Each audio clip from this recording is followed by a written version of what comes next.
Você deve conhecer, ou já ouviu falar, pelo menos, da Santa Teresinha do Menino Jesus e da Sagrada Face, a Santa das Rosas. Ela é uma santa muito conhecida no Brasil, muito amada, né? Muitas pessoas que eu conheço têm uma grande devoção por ela. Uma santa que morreu muito jovem, assim, a história dela é mesmo impressionante. Mas eu queria falar com vocês hoje sobre a história da família dela, né? Então, eu li esse livro, a história de uma família, né? O lar onde floresceu, então, Santa Teresinha, e ele é belíssimo, simplesmente belíssimo. Então eu quero dividir hoje com vocês. Bora pro vídeo.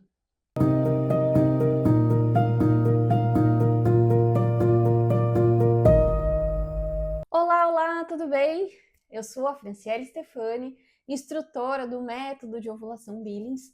E nesse canal eu não falo só do método, né? Falo também de casamento, de maternidade, das minhas experiências, né? O que eu tenho aprendido ao longo desse caminhar aí, né? Buscando ser cada vez melhor, buscando viver, né? O que Deus nos ensina. E, né? Ser uma mãe melhor, principalmente. Bom, através disso, né? Por esse caminho aí, eu resolvi ler, então, esse livro, que eu peguei emprestado de uma amiga, é A História de uma Família. E, assim, esse livro foram vários momentos que eu chorei, assim, lendo e olhando e falando, meu Deus, como Deus escolhe mesmo, né? Deus tem os seus preferidos, assim, é inegável isso, inegável. E ler, assim, todos os acontecimentos que levaram a Santa Teresinha a ser quem ela é uma graça, claro, né, de Deus, assim, não tem explicação. Não dá para entender, né, por que Deus escolhe, né, algumas pessoas ali, ele realmente seleciona. Mas a história da Santa Teresinha não tem como a gente não olhar e conhecendo tudo isso, não ver ali que ela, o lar onde ela cresceu, tem algo a ver com isso. E aí, por exemplo, a gente vê assim alguns santos, né? Muitos foram provados na dificuldade, foram provados assim na carne, foram, né, papas que foram santos, enfim. Nós temos a história de muitos que foram, né? O próprio São Francisco de Assis, uma história que eu li também recentemente. Ele foi assim escorraçado pela família, né? Como ele era de família muito rica, e ele começou então a ajudar os pobres, ele começou a doar, né, as coisas dele para os pobres. O pai dele mandou ele pastar, né? Mandou ele embora de casa e deserdou-o, falou: você não é mais o meu filho. E aí, a partir dali, o caminho dele se construiu naquela situação. A Santa Clara de Assis também ali, que foi contemporânea dele e também seguiu os passos de São Francisco, mesma coisa, a família não queria que ela fosse freira, a família não queria que ela seguisse aquele caminho. E ela, contra a família, decidiu ser freira. Pronto, Santa Teresinha é diferente, a história dela. A história, então, do casal, vou fazer um breve resumo aqui, só a história deles, assim, gerou um livro, né? Então imagina se eu fosse contar a história toda. Mas assim, em resumo, São Luís Martin, então, e Santa Zélia, que são os pais aí de Santa Teresinha, eles já tiveram uma história ali, uma base cristã. Então, o livro até busca justamente isso, os avós, né? O que se tem notícia assim dos avós, né? Dos pais, então, de São Luís e de Santa Zélia. Onde é que eles também cresceram? Então, eles tinham ali uma base cristã, uma base piedosa, católica, né? Tudo isso. E muito bonito da história é que o São Luís, né, Luís Martin, ele queria ser padre, né? Ele chegou a buscar, né, tentou entrar no seminário, só que ele não foi aceito no seminário porque ele não sabia latim, e era obrigatório saber latim para ser padre naquela época. E Santa Zélia também tentou ser freira e não foi aceita. A irmã dela foi aceita no convento lá de Paris, né? Eles são ali da região de Alençon, né? Depois eles foram para Lisieux, né? Onde Santa Teresinha entra no Carmelo, depois é em Lisieux, ali na França. E aí pronto, nem ela tentou ser freira, não conseguiu, ele tentou ser padre, não conseguiu. E, sim, né, o destino ali, tudo, as famílias, a mãe dela sabia quem ele era, tinha esse desejo que ela se casasse, então, com o Luís. Eles se encontraram, um dia se conheceram e, pronto, 3 meses depois de se conhecerem, eles se casaram. O que é bonito dessa história é que, assim, os dois tinham um desejo de céu já desde muito pequenininho. Eles queriam servir a Deus e entregar a vida deles inteira a Deus. Como não foi possível por essa via religiosa, eles se casaram. E aí, o que os dois decidiram? Os dois tinham essa sede enorme de se ofertar a Deus. Eles decidiram viver um casamento casto. Eles queriam viver somente para Deus. Eles queriam realmente se ofertar. Só que uma família não é para isso, né? Uma família é para gerar filhos para Deus. E aí o confessor deles orientou, não, vocês são casados. Um casal tem essa obrigação, então, de frutificar. Vocês não podem não ter relações sexuais. Isso faz parte da consumação do casamento. Não tem como ser um casamento sem isso. E aí pronto, então, eles iniciaram então a vida matrimonial, isso alguns meses depois, ali, parece que foi 8, 9 meses depois do casamento, que eles realmente consumaram. Olha que interessante. Para você ver que, né, aí puxando aqui um ladinho para a questão do que eu ensino, né, a gente fala muito de abstinência, né, de se conter ali, um casal que não pode engravidar, por exemplo, se conter nos períodos férteis. Aí vem o pessoal e fala assim, nossa, eu não consegui. Gente, não é impossível. Ninguém vai morrer se não tiver uma relação sexual. Tá aí os celibatários, os padres, né, que são castos a vida inteira, e eles não são menos felizes ou mais infelizes porque não tem relação sexual. Então isso não é o principal num casamento. Mas ele é importantíssimo, aliás, né? Ele é a cerejinha do bolo ali, né? Tem um bolo inteiro do casamento e a relação sexual é essa topinho da cereja, a cereja do bolo, né? O topo do bolo ali. E é importantíssimo. É através da relação sexual que vai vir os filhos. E aí, então, São Luís e Santa Zélia foram orientados, né, a cumprir com os deveres. E pronto, claro, como é natural, os filhos começaram a vir. Então, eles começaram a depositar ali nos filhos que foram vindo o sonho deles de ter um filho, por exemplo, sacerdote. Então, eles tinham muito esse desejo. E em todos, como é que a gente sabe muito da história? Aliás, né, o livro todo, ele é baseado na história, nas cartas que Santa Zélia trocava, então, com a irmã, trocava com o irmão, né? O irmão, ele se casou um tempo depois, né? Enfim, se casou, então ela trocava muitas cartas com o irmão, com a cunhada. Então, relatando ali o que acontecia, quando nascia uma filha, quando tinha algumas provações, enfim, conforme foi passando os anos, então nós sabemos de muita história, muitas coisas, pelas cartas dela, o livro, então, a obra de Santa Teresinha, que é a História de uma Alma, que é o livro dela, então, onde ela, do caminho de santidade, que ela hoje consegue e ensina, né, muitas pessoas convertem através dessa História de uma Alma de Santa Teresinha, e as coisas batem ali, né, tudo que ela conta lá, porque é uma autobiografia, esse livro, o que ela conta ali, ele bate com todo esse itinerário que nós acompanhamos aqui, através das cartas, então, da mãe dela. E o que nós sabemos, então, ali, todo o trajeto, tudo que foi acontecendo. Os filhos que nasceram, né, ela teve 2 meninos que morreram, né, muito bebezinhos ali. Ao total, né, esse casal tiveram 9 filhos. Dos 9 filhos, 2 meninos que nasceram e morreram ali com pouquinhos meses, né, lá nessa 1830, 20, por ali, né, 1800, né, o ano de 1800, eles ainda não tinham recursos como nós temos hoje para entender o que é alguma doença, alguma ali do bebezinho, e eles acabaram morrendo ali nessa primeira infância. Uma menina também, uma menina antes de Santa Teresinha, então o 8º filho também morreu ali bebezinho, e uma irmã delas, uma outra filha que faleceu ali com 5 aninhos, e essa foi a maior dor, né? Imagina, ela estava ali, né, já grande, e ela, de um dia para o outro, assim, a doença dela foi muito rápido e ela acabou falecendo. Foi uma dor muito grande para eles.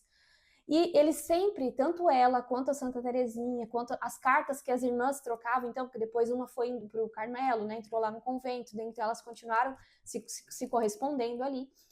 Elas sempre se referiam a esses irmãos no céu, né? A nossa família que já está no céu. Porque a mãe dela sempre ensinou que os irmãos que estavam lá no céu intercediam por elas, né? Que elas podiam pedir tudo. E aí tem muitos testemunhos, assim, muitas graças que ela conta que ela conseguiu pedindo para esses irmãos lá no céu. é muito bonito, assim, essa devoção, essa busca do céu que eles tinham já desde solteiros, desde novos, depois que casaram, continuaram querendo o céu e querendo o céu para as filhas. E é isso que eu, assim, me encantou muito na história dela, em tudo. Ela tinha, claro, né, o sonho, assim, a vontade que as filhas fossem freiras, ou, né, os filhos, que ela, se os filhos estivessem vivos, ela queria que eles fossem padres, mas ela não ficava falando isso, assim, não, você tem que ser freira, você tem que ser isso. Não, ela sempre colocou no coração das filhas o desejo do céu, o desejo em fazer a vontade de Deus. Isso faz parte realmente do DNA deles, assim, de fazer a vontade de Deus. Sempre buscar fazer a vontade de Deus. Qual é a vontade de Deus na minha vida? Então, assim, quando as filhas começaram, então as filhas mais velhas ali começaram a falar que tinham vontade de ir para o Carmelo, de serem freiras, né? Ela relata, então, nas cartas lá para a cunhada, que ela tem medo de que esse sonho dela, assim, é um sonho dela, mas ela não quer interferir no sonho, sabe? Então isso é muito bonito. Então ela deixou as filhas livres para que fosse um desejo do coração delas, um chamado de verdade, para que elas, se elas quisessem mesmo, né, ser freiras. E é muito bonito, assim, o que ela fala de que imagina se todas as filhas fossem ofertar a vida a Deus, né? O quão feliz ela seria, que ela seria muito feliz com isso. Mas ela não influenciava. Então, assim, é coisa mais linda, assim, de ver tudo que essa mãe, assim, ela realmente deu a vida dela pelas filhas, assim, para que elas tivessem uma boa educação, para que elas buscassem a Deus, para que elas fossem piedosas, porque elas cumprissem, né, os mandamentos da igreja, porque elas cumprissem as devoções, né, a devoção mariana, né, a Maria, a Nossa Senhora, aos jejuns. Eles eram muito rigorosos com isso. Não, hoje é dia de jejum, é dia de jejum. Eles colocaram isso mesmo assim no coração das filhas, a obediência, obedecer à vontade de Deus, a serem generosos, então generosos assim na caridade, generosos em ajudar as pessoas perto de casa, assim, os vizinhos, as pessoas que passavam necessidades. Não, mais de um relato tem de que ela ajudava assim alguma família com necessidade. Eles eram muito generosos também nas ofertas à igreja. Não era uma família pobre, né? Isso realmente a gente não pode falar, porque eles tinham os negócios dele, então eles eram muito prósperos nos negócios. Ele era um relojoeiro e ela era rendeira, ela fazia rendas manuais. E ela tinha um empreendimento que ela tinha mulheres que trabalhavam para ela, né? E é muito bonito assim como ela, até nisso ela era generosa. Chegou um ponto que assim, para ela estava sempre muito cansada, porque ela trabalhava muito, além de casa, né? Imagina, cuidar das filhas, né? Na educação das filhas. Tinha sim pessoas ajudando, tinha, né, as criadas, né, que ajudavam ali nos serviços de casa, mas a educação das filhas era ela que comandava, sabe? Então ela trabalhava muito, e ela tinha então essas rendeiras que ela contratava para entregar as encomendas, e muitas vezes as rendeiras faziam um trabalho ruim, e ela pegava o trabalho delas, ela não dispensava elas, porque elas eram mulheres também que precisavam para ajudar as suas famílias. Ela desfazia o trabalho, às vezes que havia ruim, refazia, mas não dispensava as mulheres. Então, assim, ela trabalhava muito, mas muito. A gente fala hoje, né, que nós fazemos muita coisa, mas a gente não tem noção do que era no passado, né? Imagina, em 1800, que não tinha as facilidades que nós temos em casa hoje. Ela trabalhava muito, essa mulher. E aí, pronto, eu vou puxar então aqui um gatilho para a minha área, né? Para o meu tema principal, que é sobre os filhos. Então imagina uma situação assim que naquela época, mesmo não existindo o que existe hoje, né, de contraceptivos, o de pensamento contraceptivo, sempre de certa forma existiu, e insistiam assim com ela para que ela evitasse os filhos, ou não tivesse mais filhos, porque os filhos morriam, os últimos filhos, né, que tiveram doenças ali inexplicáveis, e que não enfim, não se sabia o que fazer. Então, não, você vai ter um filho para morrer, né? Pensa assim. Então chegaram a falar para ela isso, olha, você não pode mais ter filhos.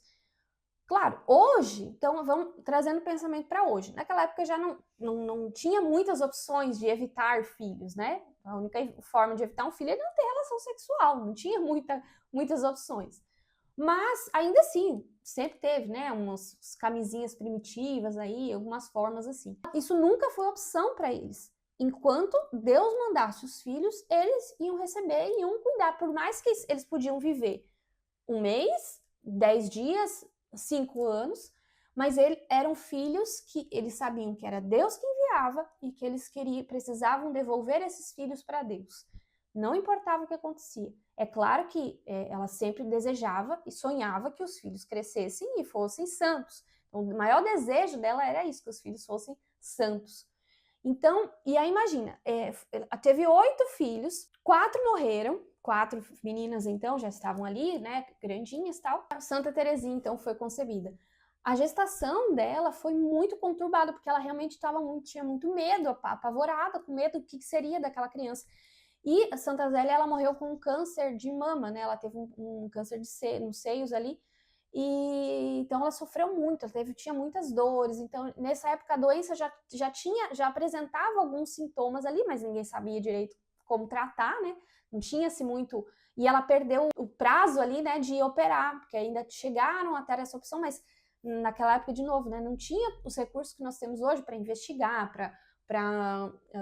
enfim, para entender o que é ali num câncer, por exemplo. Enfim, a gestação da Santa Teresinha foi, então, muito, muito difícil, porque ela, com muito medo, o que vai ser dessa criança, né, quando ela nascer? Será que ela vai morrer? Será que ela vai viver? Então, ela foi muito atormentada. Pronto, a menina nasceu, ela realmente apresentou os mesmos sintomas dos irmãos anteriores, né, que tinham falecido. Mais de uma vez, assim, ela achou que ela não ia passar daquela noite, né, porque ela não sabia o que fazer, e ela não conseguiu amamentar. E aí, ela bebezinha ali, ela conseguiu uma ama de leite, que aí era longe, então não era um caso que a mulher poderia vir na casa dela, porque a mulher também tinha outros filhos. Então a Teresinha precisou ficar na casa dessa mulher, então ficou lá muito tempo, até uns 2 anos dela, mais ou menos ali. E depois, então, voltou para o seio da família, né? Para o seio de casa, até quando realmente não precisou mais amamentar, então ela já estava mais fortinha, tal, então ela voltou para casa. Mas, pronto. O que eu vi, assim, né, e que me saltou os olhos, e que eu realmente chorei muitas vezes, foi a garra e a fibra dessa mãe. Né? Hoje o feminismo quer colocar aí que as mulheres isso, que as mulheres aquilo, que os homens são monstros, que os homens são ruins, porque os homens tudo. Mas Santa Zélia viveu assim num tempo que não tinha isso assim de que ela era coitadinha, ou meu Deus, o meu marido, ou que os homens são assim, o mundo é assim. Não, ela arregaçou as mangas e foi trabalhar. Vai fazer o quê? Vou trabalhar. E ela viveu assim inteiramente dedicada à sua família, ao que Deus deu a ela, assim, deu isso, deles viverem a vontade de Deus. Isso é muito bonito. Qual é a vontade de Deus para minha vida hoje, né?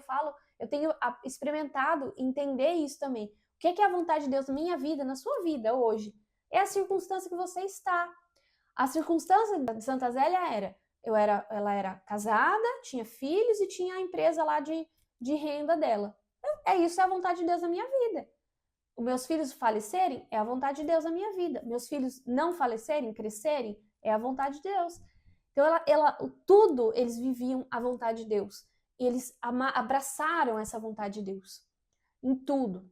E a dedicação dela com as filhas realmente era uma educação rigorosa, no sentido de não tem passar a mão na cabeça, nada disso. É fazer o que tem que ser feito. Então, ela era exigente, mas ao mesmo tempo que ela era exigente, ela era amorosa. São todas as filhas, o pai principalmente, né?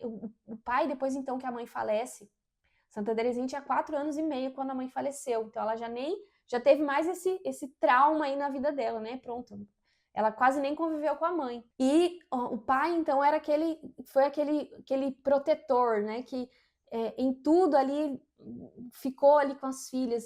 Mas mesmo assim, mesmo sendo esse pai carinhoso, esse pai amoroso, mesmo assim, em nenhum momento faltou eles cobrarem delas o que era certo. ensinar o caminho do céu, ensinar a obedecer a Deus, ensinar ensinar as virtudes, ensinar a piedade, ensinar a religião, mas com amor. E isso mexeu assim demais comigo, porque às vezes, no dia a dia assim da nossa correria, às vezes a gente fala coisa na hora do nervoso, na hora, né, a criança ali atormenta a nossa cabeça, ou, né, você manda fazer uma coisa, não faz na hora, e isso aqui, e a gente falta com paciência. O meu grande defeito, né, problema, enfim, o vício que eu tenho que lutar é realmente com a falta de paciência, às vezes não entender o tempo da criança ali. Por quê? Porque muitas vezes eu tô ocupada fazendo um bilhão de coisas e não tenho esse olhar de caridade, de amor, de falar, não, se eu posso e devo educar a minha filha, mas eu posso e devo educar também com amor, com firmeza, mas com amor. Eu lembro de Nossa Senhora, né, na passagem que ela acha, né, que eles encontram Jesus lá no templo. Eu fico pedindo muito, assim, Senhor, que me ajuda, né, Nossa Senhora, me ajuda a ser firme, como ela foi, porque ela chegou sendo firme com Jesus. O que fizeste? O que nos fizeste, filho? Nós estávamos aflitos à sua procura. Ela foi firme com ele, mas sem deixar de ser amorosa. Sem precisar brigar, sem precisar, seu menino, seu quê, né? Ela foi firme, mas ela foi amorosa. E eu tenho pedido muito a Deus isso, a graça de ser firme, mas ser firme com amor. E Santa Zélia conseguiu. Ela conseguiu colocar isso, esse grande coração na vida delas, na vida das filhas. E mais ainda, então, né, de Santa Terezinha. E aí o que comigo, assim, que eu achei tão lindo, parece que eles foram tendo os filhos ali, né, foram cada filha que foi vindo, a cada uma, a experiência, claro, ajuda, mas parece que ela foi lapidando melhor, sabe? Foi indo, a cada filha, uma filha vinha melhor que a outra, assim, ou uma filha, eles conseguiam entender cada vez mais, olhar mais ali com amor. Então, a cada filho que foi vindo melhor até chegar na joia preciosa, né? Até chegar na última filha. Então, Santa Terezinha foi a última, né? A última filha desse casal.